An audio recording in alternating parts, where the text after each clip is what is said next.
Buongiorno Mondo, and welcome back to 15 with Fosca, the podcast. I am delighted to have as my guest here today, Catalin Varela, who is the Celiac in Italy. That's me. Yay. So welcome. I'm really happy you accepted my invitation because we actually have not met before today. Yeah, well, thank you for the invitation. Oh, well, thank you for coming. Also because I have been following you for a while. And I think that the work that you do is incredible. Thank you. And I refer my clients, to your sites all the time, to your thanks. socials, to your website, because I think that you have filled a need in the market that maybe would seem quite obvious, but nobody had done it in quite the way you've managed to. Yes. So first off, my congratulations on that. Thank you very because much. I really think you've given a voice and also I think you've empowered a lot of people who want to travel but are simply scared to. Yeah. So I'd like to start with your story, which is incredible. Where do we begin? Yeah. Well, you decide. I think, something that you say often and that I love is that, your identity is not your diagnosis. So I'll let you start wherever you want to start. I've read your story. It's a really inspiring one. You can tell me about your Italy story, your story, whatever you want. Just share with our listeners sort of how did you get here? Yeah. Okay. And some of your adventures along the way. Totally. Well, I am from Denver, Colorado originally. I say that, but really I'm from a smaller town kind of halfway between Denver and Colorado Springs. Okay. But most people know Denver, so we just... It's easier. Yeah, we just say that. Okay. I've lived in Florence for just over 4 years now. But rewinding before that, in 2016, I just became really sick overnight. Totally randomly, no one really had any explanation for what was going on. I was tested for everything under the sun.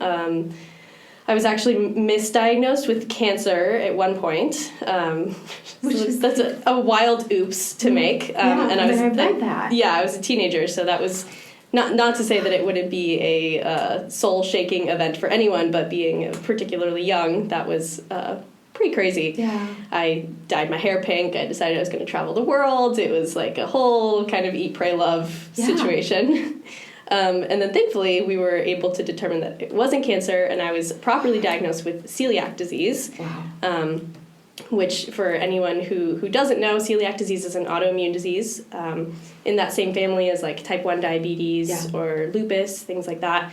And essentially just means that gluten is the enemy. Yeah. So it's not a food allergy, it's not a dietary restriction. Well, it is a dietary restriction, not an intolerance. It's an autoimmune disease. Right. So it was crazy to be diagnosed with this thing that I had never heard of before. I don't know that I could even describe what gluten was at that moment in my life. So total 180 to figure out how to take care of my health and what that was going to mean for me going forward. And then obviously when you're living with something like this, it feels like I'll just never leave my own house ever again. Like terrifying, I'll never eat outside of my own kitchen. So there were a few years of confidence building, but also just literally healing my body because I was very, very sick. And then, let's see, what happened after that? Okay, so I went to the Institute of Integrative Nutrition. I became a certified health coach. From there, I fed into the undergraduate program at Goddard College in Vermont, and I did my undergrad in medical anthropology. Specifically, my thesis was about celiac disease. Right. So I did this big travel adventure, and I was studying how different cultures in different countries approach gluten-free eating differently and what sort of impact that has on our quality of life, like being able to socialize via food with other people. That was what brought me to Italy in the first place. I had the same misconception that everyone has of like, Italy is dependent on bread and pasta and pizza and I'm just going to be totally miserable, and was very surprised to find it to not be that way. I felt more welcomed and included in Italy than I had ever felt anywhere else, which was huge for me, but also something about Florence specifically, and I don't know that I can even describe it today. It just felt more like home to me than anywhere else I've ever been. So determined that was going to be where I wanted to live, and we're 4 years in now. And so you made it happen. You took things into your own hands. There's a lot I want to ask you, so I'm going to break it down. The first thing I want to say is how sorry I am that you were misdiagnosed at such a tender age, and that you had to live with so much fear. But I think that's what makes you so special. Thank you. The fear that you recount, that you then, I love the fact that you took an academic approach to it. You took a holistic approach to it. You studied it. You took an anthropological approach to it. Yeah. What happened it was 6 months, right, that you were traveling around Europe? Yes. Am I right? Yeah. Okay. So first of all, I want to know where you went, and then sort of how you approached your research and what ultimately felt different in Italy for you than those other countries that you visited. That's a great question. So I went to Italy, obviously, but France, Spain, the UK, Switzerland, Belgium.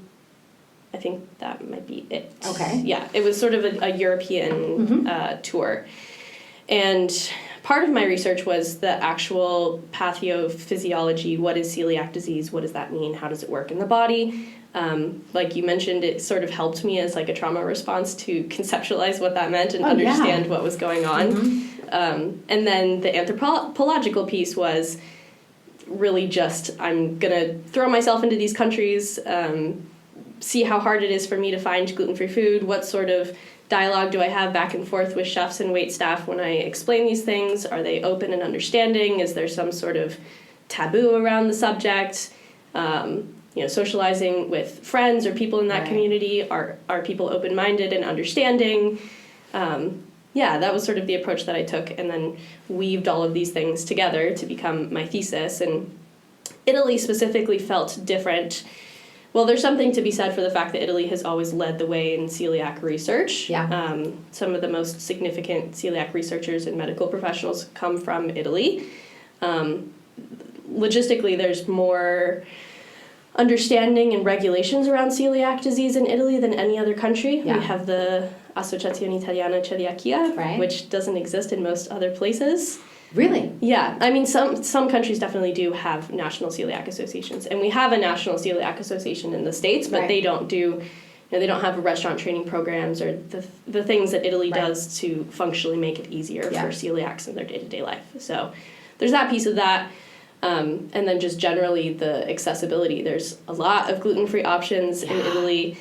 The biggest issue that I had in the States was, I call this gluten-free for sport. There's a lot of people who are gluten-free for sport. I know. Yeah. Which is fine. Everyone is welcome to do that, and there's benefits to it. And it makes it challenging for people that have celiac disease to truly be understood in the severity of it. Because you go to a restaurant and they say, of course we have gluten-free options, we have this salad and this grilled chicken, except that the grilled chicken was grilled on a grill that had bread on it, or the pasta was boiled in the same water as the other pasta, and we're lacking that nuanced understanding of cross-contact, which makes it challenging for celiacs. Which is huge. Yeah. And, I'm glad you raised the point about Italy being really on the cutting edge. There are a few reasons for that. I don't know how many of our listeners know that celiac is extremely common here in the Italian population. Italians have a genetic predisposition. I think yesterday I was talking to somebody about it. Her mother is celiac, and we were talking about this podcast today because I was like, does your mom follow Catalin? Because she should. And she'd given me 1 in 10 Italians, which seemed a little high to me, but it didn't surprise me. So don't quote, I don't have the figures here, but for example, it's extremely common in my daily life. My daughter's best friend is celiac. A lot of my my ex-husband's family are celiac. And so I saw what happened in Italy, for example. I think things really changed in the early 2000s. There started to be such a culture around it and such an awareness that my students who were coming from Stanford, you talk about being gluten-free for sports. So, of course, there were the students who were gluten-free because it was a lifestyle choice. But I had students with issues, with life-threatening celiac or other, conditions, other autoimmune conditions or extreme food allergies. So it was something that I always paid a lot of attention to. And something, though, that often surprised my students, and this is sort of a segue to my next question, was how easy it was to live in Italy as a celiac or as someone who was just had a gluten-free lifestyle.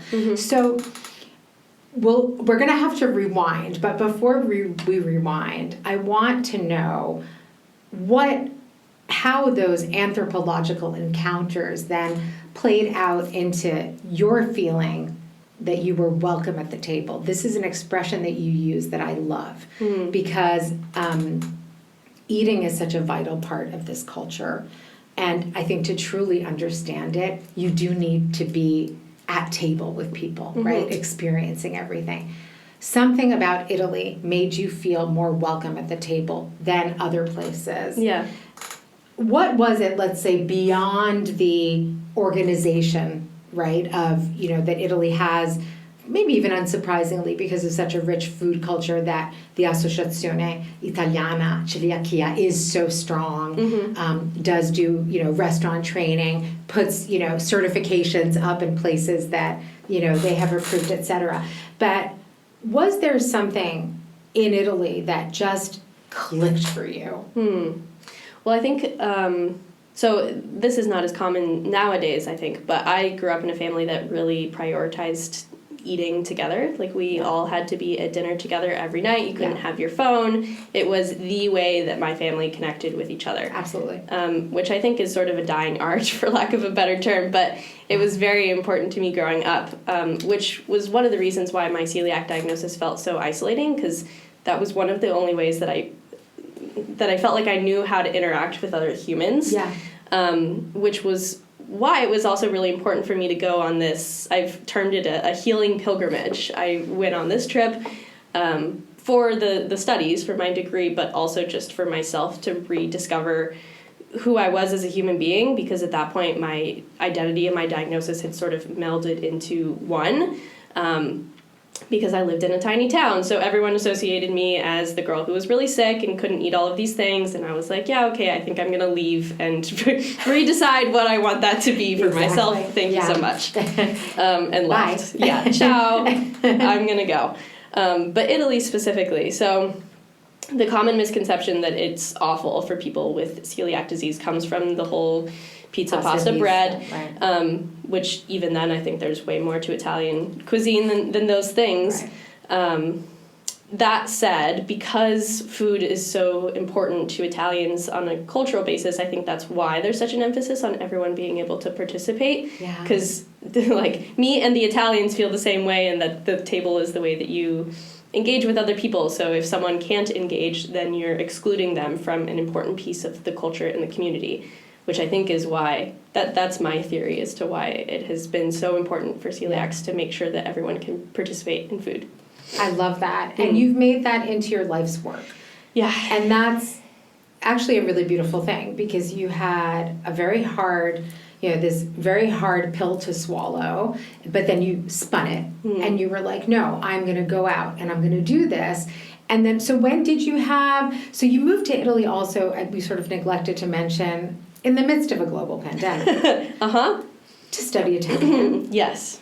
Okay, so tell me, that must have been nuts. Yeah. What were you thinking? I know. I don't know if it was brave or insane or somewhere in between. A combination, probably. Yeah, a combination of the two. Yeah, so I went on this trip, decided that I wanted to move to Italy, went back to America, because obviously I couldn't just hang out in Italy forever. No, you need a visa. Right, and started to create my plan as to how I was going to make this work. And the easiest way that I discovered as an American to move to Italy was to enroll in a language school and get a student visa. I would like the record to reflect that I actually went to language school. You speak beautiful Italian. Thank you very much. I wanted to compliment you on that because it worked, and you did study. I actually studied. You really did. I didn't cheat the system. No, you did not. No, you enroll in the NUCCO. You speak beautiful Italian. Thank you. Which you defend on social media, because people are like, oh, you have a Florentine accent. I do too. Yeah. And if you've always lived and studied here, so brava. Grazie. I know you did the work, you put in the hours. Also because there was a pandemic going on. What else did you have to do? Exactly. I had nothing else but to study Italian at home. So I was actually supposed to move to Italy sooner than I did. I was supposed to move in March of 2020, which obviously didn't happen. No. So I had a job in London for 1 month, and then the plan was to do that and then to move to Italy. And I got to London, and that was when the world sort of shut down. Yeah.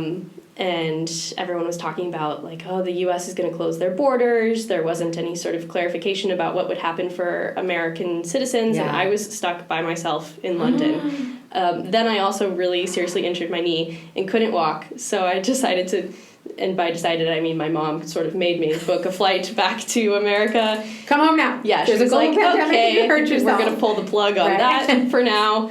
I went back, I quarantined at her house, waited to have knee surgery. So I had my knee reconstructed during the pandemic in the States. But I was so determined that, like, I think it was 4 months after my surgery, also because my visa was expiring, I said... Oh, right, you already had your visa. I already had the visa, so I said, like, ticking. Yeah, now or never. I'm probably not going through the process of getting another visa. It was really miserable, so I'll move now or I'm not going to do it. So that was how that was So you get to Italy. Yeah. And you're here, and you're studying Italian, and, you know, you're living through the pandemic. And but what else is going on? Are you planting the seeds at this point for... Sort of, kind of. Okay. So I had a virtual job when I first moved here. Okay. Nothing special. It was like outbound call. Totally lame. But I needed a way to finance this adventure. So that was what I was doing. You do what you gotta do. You do what you gotta do. They didn't love that I was living in Italy, so they said, thank you so much. I started teaching English online, which is a natural progression of the American expat experience. You do that at one point. At some point, we all did it. We all go through it. Right. So I did that. It wasn't really my thing, but again, had to finance the adventure. And then as this is going on, because it is the pandemic and I'm stuck at home with nothing to do, I thought, it'd be really fun if I taught like a gluten-free pasta making class over Zoom. That would be a fun way to pass the time. Thinking that it's going to be my mom and like a friend or someone in this class, no big deal.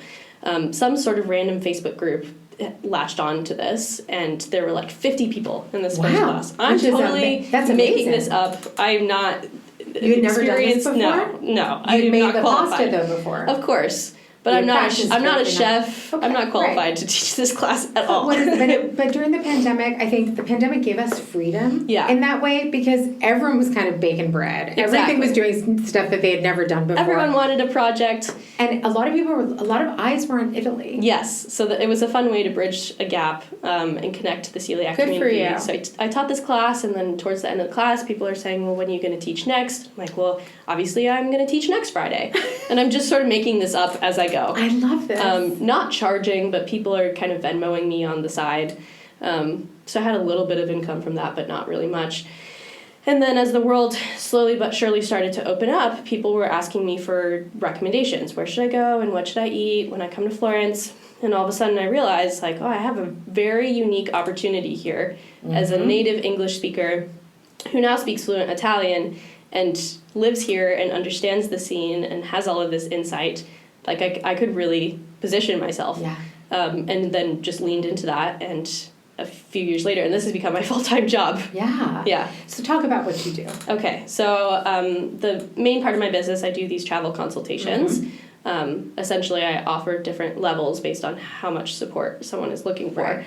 But half-hour or full-hour travel consultations over video, it's Celiac's opportunity to ask anything and everything. Yeah. People typically come with their color-coded, bullet-pointed list of questions to throw at me. And like I said, I'm a native English speaker, so I think there's a sense of trust and comfort that there isn't a language barrier between us. I'm going to give it to you how it is and be honest. That's right. I think this restaurant is great, and I think this restaurant is way overhyped and probably not worth it. I can help make reservations, because now all the chefs are my best friends who I see every day because I go to lunch at those places. So, so these travel consultations, I also have like pre-curated travel guides for a whole plethora of cities around Italy. I also have started to do some in-person, I call them like culinary experiences, but basically like progressive dinner crawls, hang out with celiacs and go to dinner in Florence. Oh, that sounds fun. Yeah, so I've been doing that. Okay. And then I work with the Italian Celiac Association as well. Okay, so I have a bunch of follow-up questions, but I will break them down. Okay. The first one is, it sort of goes back to my original point, where I think what you've done is really... what you're doing helps so many people. I think it's hard for us to realize, I see it because my clients who have, let's say, whatever needs that they might have. When they are speaking to someone like me or someone like you, there is that trust, right? Yeah. So it's like a friend who's saying to you, listen, I'm going to give it to you straight, but I don't want you to worry. So what you're doing is you're giving people as seamless as possible an experience in Italy, especially when it comes to something that is a really big health issue if it doesn't go the way it should. Right. So, people are scared. I mean, I imagine you have an international clientele. I do, but I work mostly with clients in the U.S. And, it's part of our culture, I think, as Americans to ask a lot of questions, to be very proactive about our trips, but also to be informed. And there's so much out there that sometimes I find it's just like, it's too much. So when I was studying your social media a little in preparation for this interview, there were a few things that I just really appreciated. Okay. One is that you talk about something that I experienced all the time with my students, which is all the people who come to Italy and are like, the gluten here is different. Oh my God. Uh-huh. No, it is not. And I remember being at an event where we did a lot of like catered events for our students. We did a lot. So I was one of those people who had to make sure that nobody got what they weren't supposed to get. Very complicated with a group of 45 young Americans. You can imagine there were a lot of different requests. And I remember one night a student who was celiac, right, who identified as celiac, which means you get on my special page and you get a special note that goes to the caterers. And he's telling the waiter, no, it's fine. I want the gluten. And I was like, no, you can't have the gluten. Yeah. In other words, and he said something like, oh, but the gluten in Italy is different. Yeah. And you comment on that too. Frequently. So talk to me about that. Yeah, I'll get on my soapbox about Get on your soapbox.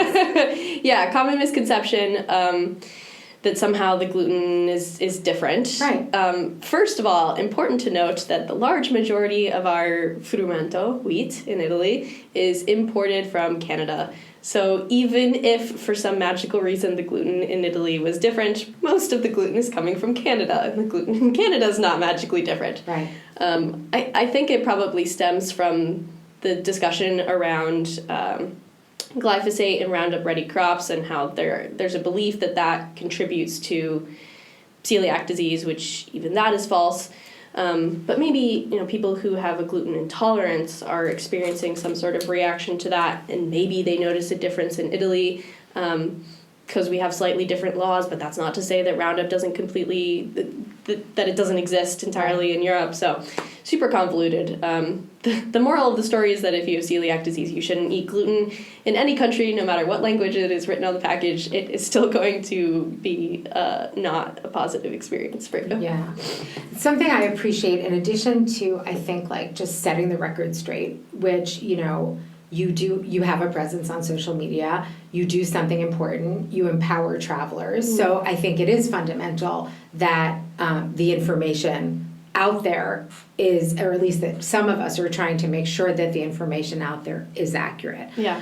Something else that you do on your social media, which I love, and we were talking before we started recording about the fact that I never feel comfortable doing the kind of stuff you do, which is sort of interacting directly with your audience, which is probably why, you do have so many followers, because it's a wonderful way to see someone living their daily life, living their best life, right? Yeah. After having gone through so much adversity. Something I appreciate that you do is you give these little tips, or you give like Italian vocabulary for celiacs, right? So can you share with us just a couple of things that you have found? For example, you found that the cooking, the gluten-free cooking, which, you say, I'm not a chef, but as somebody who cooks and somebody who has to pay attention to certain things, sharing that knowledge has been really wonderful.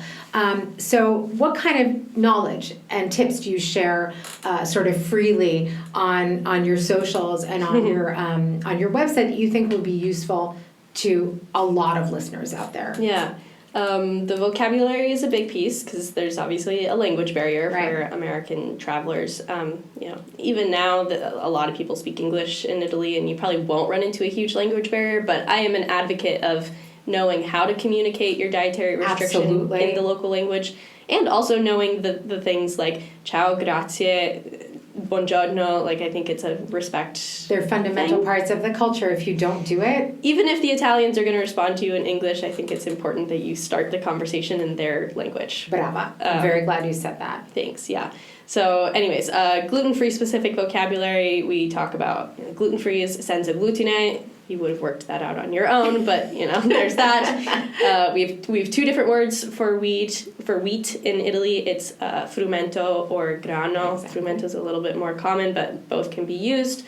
Barley is orzo. Mm-hmm. We have a coffee substitute in Italy called orzo, which is just barley. Mm-hmm. So that's obviously off the table. I've heard that it's really disgusting. It's disgusting. Yeah. Can so I just tell you, you're not missing anything. I don't understand how people drink it. I'm sorry. everyone says the same thing to me. I'm so going to I get a don't lot feel of too hate bad. for that because everyone I know is like, I'll just have an orzo. And I'm No. like, I can't imagine anything more disgusting. If you're gonna drink a coffee, you might as well do it. That's right. Or just get a tea. Yeah. Because orzo is disgusting, so you're not missing anything. That's what everyone tells me, so I don't feel bad about that one.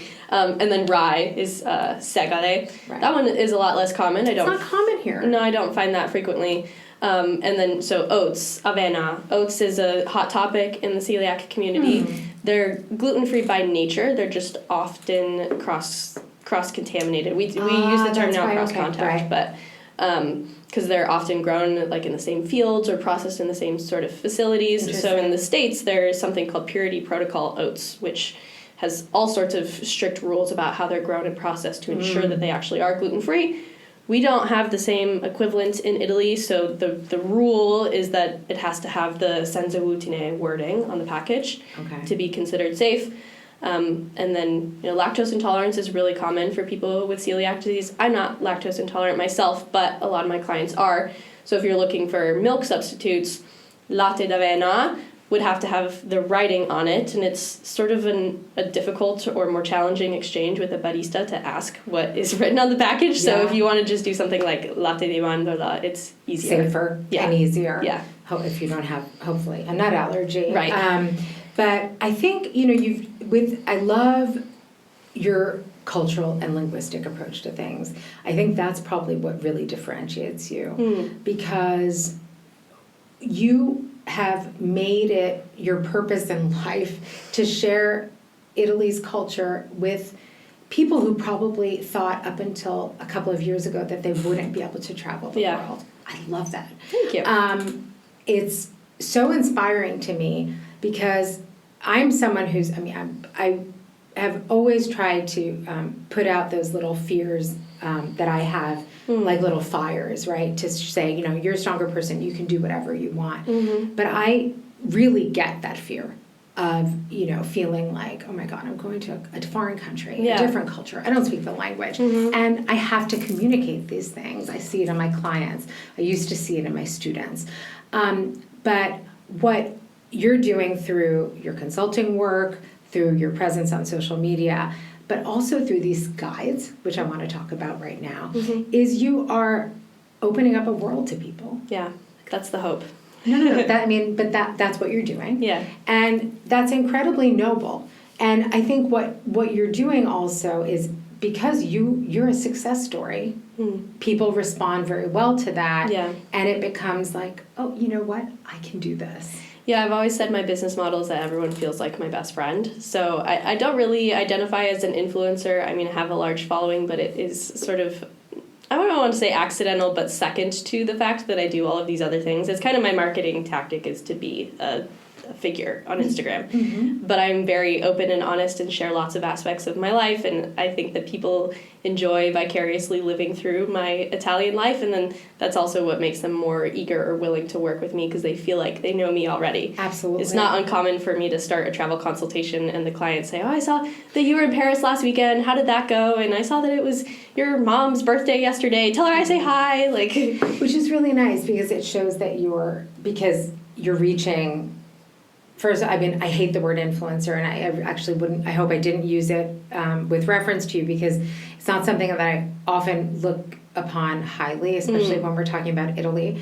Because I think a lot of the problems that we combat today in Italy are thanks to influencers. Yeah. And so I look at your voice as sort of an anomaly among a din of voices that are talking about Italy, because you really do understand the culture. You do speak the language. And I'm going to give a concrete example of this.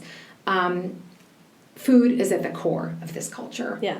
It is probably, people will tell you all the time, I love Italy because of the art, and I love Italy because of and it's true. It's all true. It's beautiful.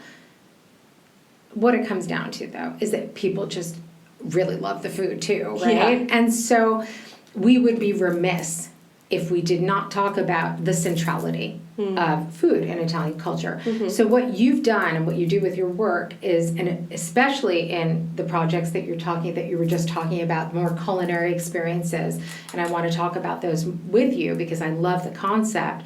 But what you're doing is you're saying, hey guys, this is really important in Italian culture, okay? So pay attention. Also because the fact that food is so central to Italian culture is actually going to help you when you travel. Yeah. And you were saying before, you said something which I really liked, which is Italy is not just pasta and pizza and bread. Yeah.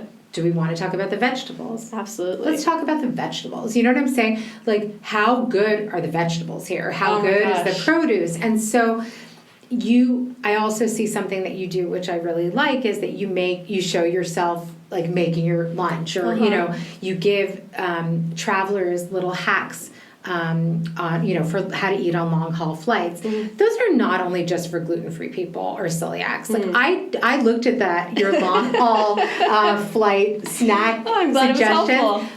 Listen, I'm trying to learn however I can. I believe that life is all about learning. But what I love is that you do say to your clients, and you say to people who are out there following you, listen, if you want to understand this country, you need to understand the food culture. Totally. Okay, so how are you doing that work? Both through your guides, because you do Italy city guides for gluten-free traveling, but you also have done guides for other European cities. Yeah. And maybe, I don't know, is there something in the works? Maybe you're smiling a little, or do you have a dream? I can't tell you. Yes, I have a dream. Yes. You can't tell me. Okay, but you'll tell me when you can. Yes, of course. And we'll do a little announcement. I would love to. All right. Yeah. But can you tell me something?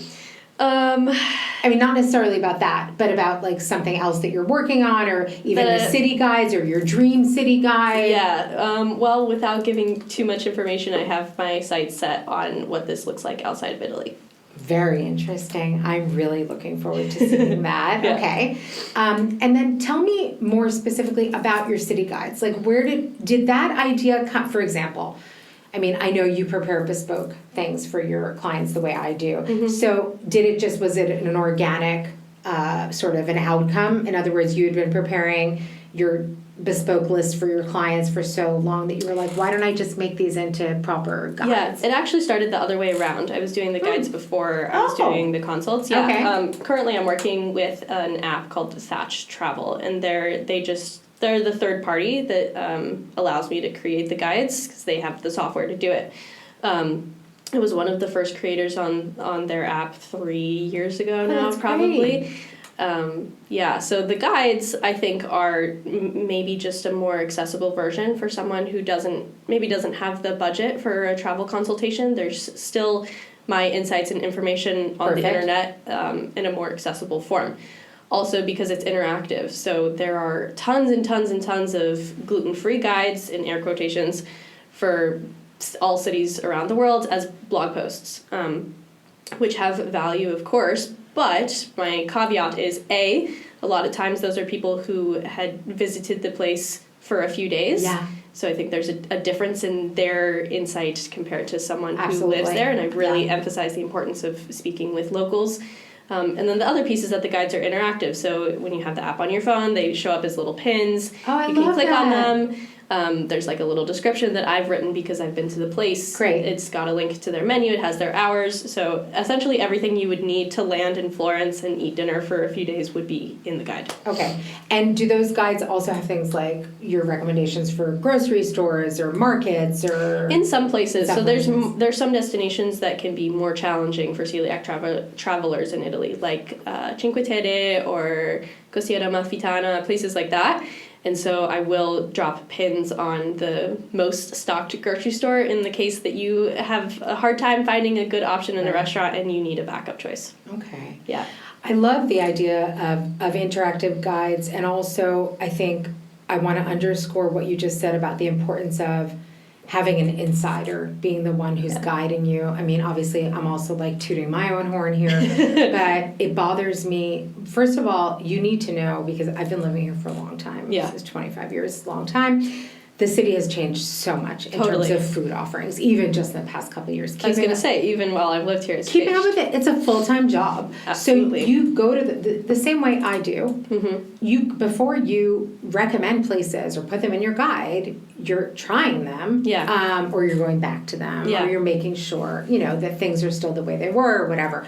And it's hard to keep up with those things. Mm-hmm. And I think that, if I look at how much the food scene has evolved, I'm going to say just post-pandemic. So pretty much since you've been living here, the attention that now is paid. Florence is not. I think you did a good thing by underscoring that Florence is really an unusual city because it's almost like a paradise for people with any kind of, I think, needs that are, that could potentially be met. Yeah. It wasn't always like this. Mm-hmm. And now, because you have such a huge international community, you have a big community of students, you have all these people coming from all over the world, whatever, somebody responded to it, and now it's kind of mind-blowing how many options there are. I was just passing by, I was in Centro yesterday, and there's this huge new raw vegan, gluten-free. Cortese Cafe. Exactly. Yeah. Oh right, my God, right by I'm so Palazzo obsessed. Pitti. Yes. And, I used to work in that area. Stanford is in that area. If we had a place like that years ago. Yeah. They opened 2 months ago. It's really exciting. This is their second location. They have one in Piazza Santa Maria. Exactly. Novella. Right. Yeah. Cortese is the last name of the chef, Vito Cortese. So he's opened this. Anyways, we don't have to go down this rabbit hole, but I really love Cortese Cafe. No, but I think we do need to go a little down the rabbit hole. Okay, let's go. Because I think, you mentioned that there are certain places in Italy where, people need more guidance.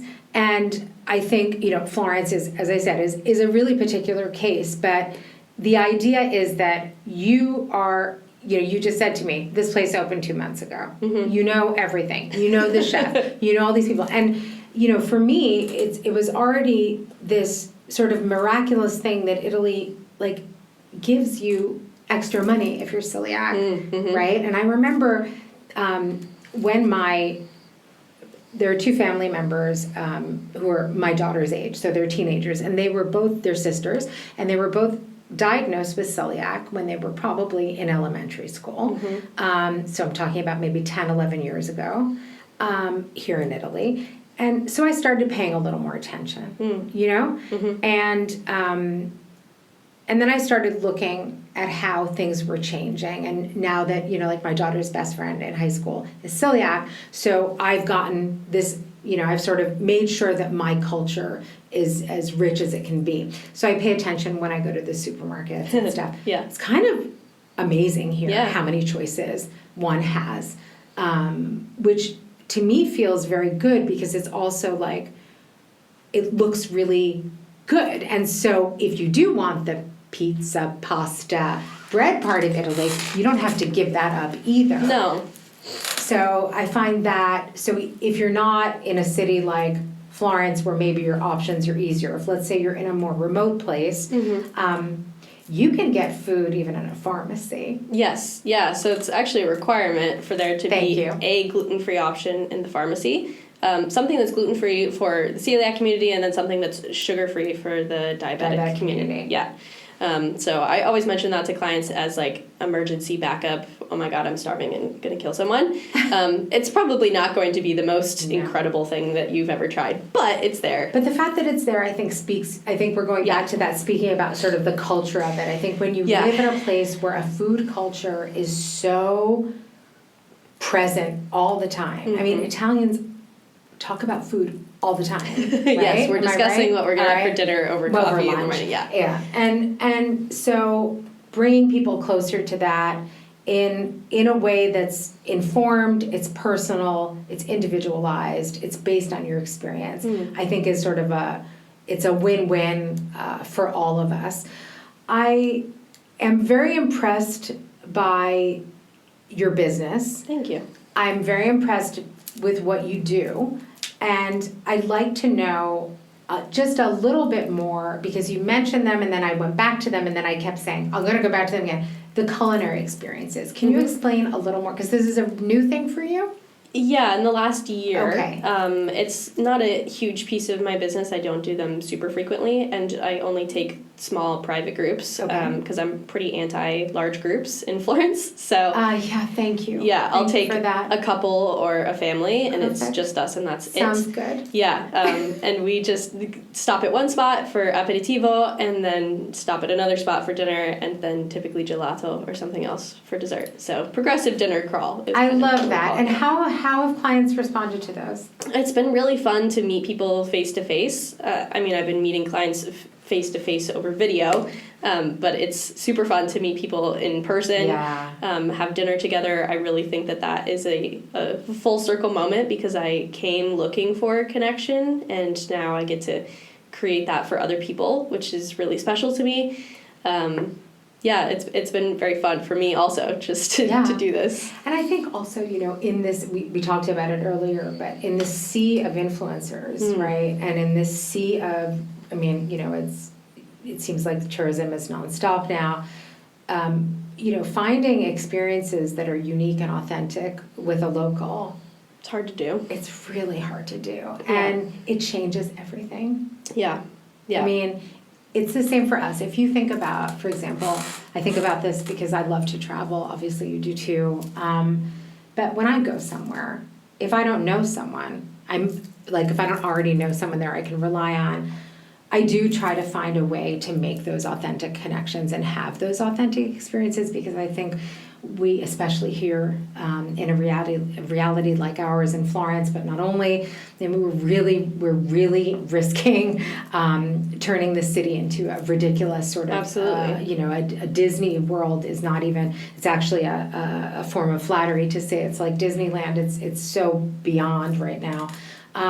So I like the fact that you're also, in addition to sort of elevating the culture, giving people more authentic experiences, you're also very aware of sustainability. Absolutely, yeah, very important to me because I'm a resident, so I'm really innately aware of how impactful the tourism is on the city, and it's a double-edged sword because our economy is dependent on tourism, so we can't have a movement like Barcelona where we shoot the tourists with water guns and tell them to go away. Everyone is welcome in Florence, and maybe let's be mindful of how we make this a city that is welcoming for tourists and sustainable for residents. So anyways, these experiences are fun for me. I think it's really fun for clients to be able to meet and connect over food. Oh, yeah. And then everything that I do, I'm also focusing on the fact that I want to sing the praises of all these restaurants that are really putting an emphasis on accessibility for everybody, and so it's important to me that we're supporting them with our euros as well. Absolutely. Yeah. No, and I think that is noble on so many different levels, and so I'm really grateful because our missions are very similar, and I think it's the only way we can really save the city. Absolutely. At this point. So thank you for being for doing that and for being very aware of that. Yeah. As we're getting sort of to the end of our conversation, there are a couple of things that I do want to go back to. We mentioned briefly the Associazione Italiana Celiac, which you had an important collaboration with. Mm-hmm. I want you to talk a little bit about that. Sure. And what your work with them entailed or still entails. Yeah. And just let us know a little about that. Yeah, so Associazione Italiana Celiachia, Italian Celiac Association, we use AIC as their little abbreviation. They have a chapter in every region of Italy, or almost every region. That is to say that they're governed locally. So I work specifically with Aici Toscana. I'm going to tell you in Italian because that's the only way that the word comes in my head. I can understand. Aici Toscana. So we started our collaboration earlier this year. I have been helping them to translate their website into English. Thank goodness. No one over there speaks English, so we're working on that. We've created a section on their website specifically for tourism, which has a blog attached that talks about a lot of similar topics that I talk about on my site. And then just offering, extending an olive branch to the tourists to reach out to Aici Toscana if they need help or looking for resources. And then also, celiacs, I think we're probably few and far between, but people like me who have celiac disease who are living in Florence or in Tuscany, it's challenging to access. You mentioned the Buoni Mensili, the government stipend that we get every month. It's not straightforward and it's hard for foreigners, so offering support there. And looking towards the future, their headquarters right now is in Signa, which is not terribly easy to reach, but they're moving towards the Centro Storico with a much larger space, and the goal is to have some in-person events, so I'll be that's great. involved in that as well. Oh, yay. Okay, I can't wait to see those. Yeah. Oh, that's going to be fun. It's a big deal. Yes. You should be very proud of yourself. Thank you. Yeah. It's a pretty exciting step. It's a nice alliance. Totally. And it really shows the strength of what you're doing, but also the importance that is placed on this here in Italy. And I think, as Americans, we live in this little bubble sometimes, and we think like, oh my God, the world is just going to be so, it's never going to be like America, right? But from that point of view, I have to say, most celiacs I know who come to Italy actually are really surprised. Yeah. So what's the thing, we're second to last question. Okay. So what's the thing that most surprises your clients when they do finally get to Italy? Ooh, that's a good question.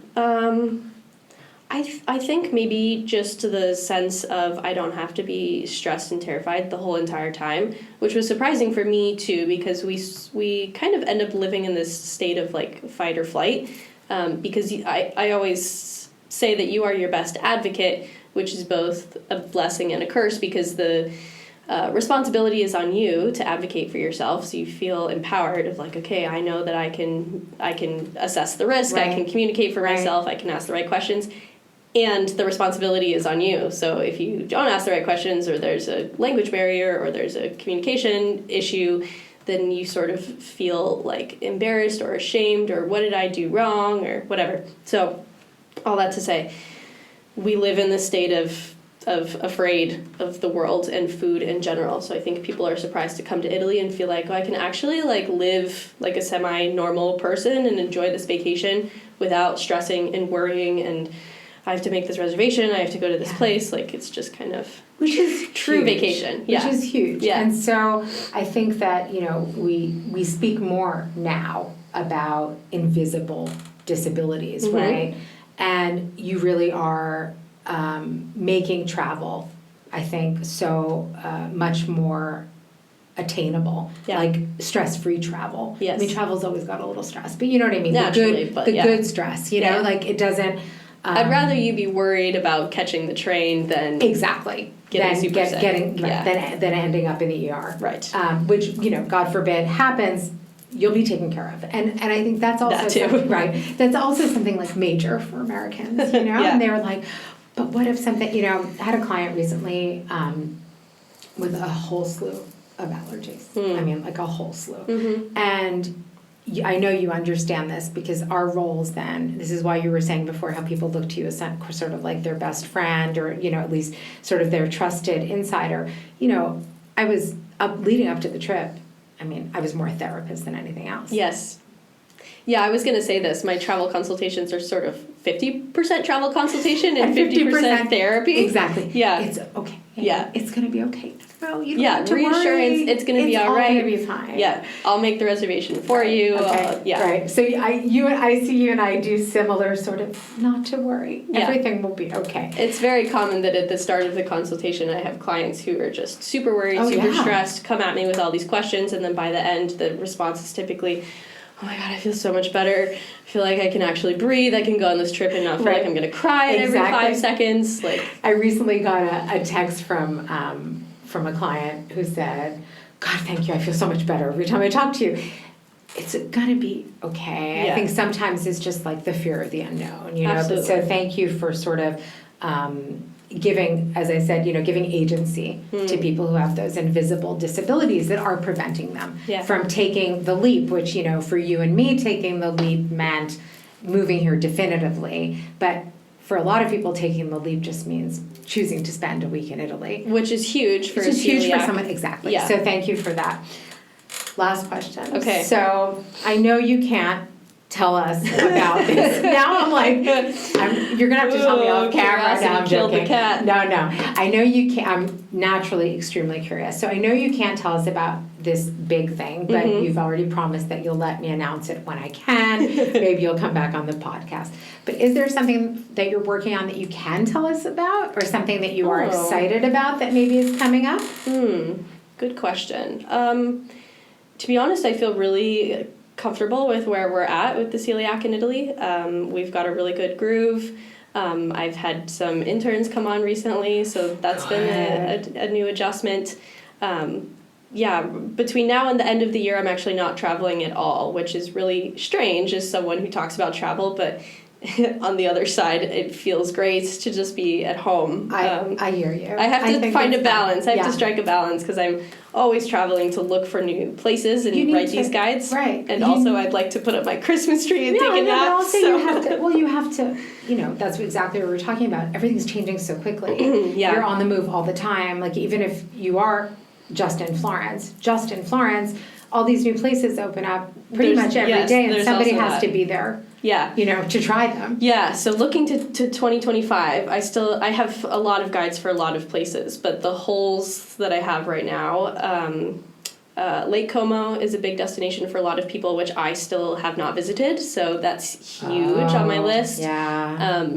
Venturing further north, kind of into the Dolomiti, is interesting to me. Wonderful up there. And we actually have a lot of hotels and bed and breakfasts in Italy that are completely gluten-free, and so I have my sights set on doing some specific projects and emphasizing those types of locations. Oh, I love that. And I'm really looking forward to that. So just as we close, I want to make a couple of comments. First of all, I want to thank you again. Thank you for having me. It has been such a fun chat, and I've learned a lot, and I've really enjoyed speaking with you, and I'm happy. Now, I'm really happy that you have found this really important work that you're doing and have really given so many people the freedom to travel, which is something we take for granted, I think, but sort of just reflecting upon what you just said about what 2025 is going to look like, and moving into the end of the year, hopefully slowing down, etc. I think that your ideas of pursuing these, they're always not always, but often my clients have the same sort of bucket list. And so I love the fact that you're going to do a Lake Como thing, and hopefully the Dolomites, I think, are a paradise for a number of reasons. But food culture-wise, absolutely, they are so far ahead of the game. I'm looking forward to it. Oh my gosh, you're going to have, I just want to tell you, because my sister is she's vegan, and so just like out of curiosity, a couple of months ago, I was like, let me see, I was looking up something for somewhere, and there's like the first vegan hotel in Italy is somewhere there, in the Dolomites, and so that part of Italy is a place that in a way I'm like, shh. Don't talk about it. I mean, you can talk about it a little. No, but don't talk about it too much. Not that I should put this on the internet, but I definitely have little pockets or places in Florence or around Italy where I'm like, actually, I'm not going to tell anyone about that because I'd like to keep it to myself. I hate to say it, but I do the same thing. Yeah. But I give my clients my list. My clients get everything. Yeah. My clients, I'll give you clients and everything. internet. That's right. Exactly. But there are some places that I do like to keep to myself. You gotta have them. Yeah, exactly. So thank you so much again. Thank you for having me. And you'll keep us posted on all these exciting new developments. I'll let you know. In the next few months. Yep. And grazie mille. Grazie a te. E alla È stato prossima un volta. piacere. Grazie anche per me.